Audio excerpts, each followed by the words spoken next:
మీరు పాడట్లేదా? Hello, movie టీమ్కి ఒక చెప్పాలనుకుంటున్నాను నేను. ఈసారి ఈవెంట్లు ప్లాన్ చేస్తే మాల్లో థియేటర్లో కాదు, బయట స్టేజ్ కట్టి మాకు ఈవెంట్ కావాలి.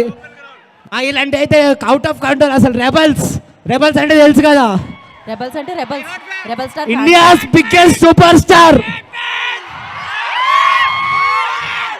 That one bad habit.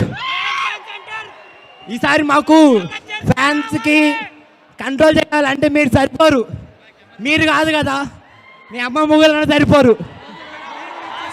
జై రెబల్ స్టార్. నేను రిక్వెస్ట్ చేసేది ఒకటే, మేము ప్రభాస్ గారికి ఒక్కరికే గౌరవం ఇచ్చి ఆగుతున్నాం, లేకపోతే లూలు మాల్ ఉండదు ఈరోజు. జై rebel star. Bro, Lulu mall ఏం చేసింది బ్రో పాపం? పవర్ స్టార్ ఫ్యాన్ ఇక్కడ. జై రెబల్ స్టార్ బాబులకే బాబు, కళ్యాణ్ బాబు. సో ప్రభాస్ గారిలో ఉన్న ఇంకొక అద్భుతమైన విషయం ఏంటంటే, మిగతా హీరోని అభిమానించే అభిమానులు కూడా ప్రభాస్ గారిని అభిమానిస్తారు. అది చాలా అరుదుగా జరుగుతూ ఉంటుంది. అది ప్రభాస్ గారి మంచితనానికి అన్నమాట.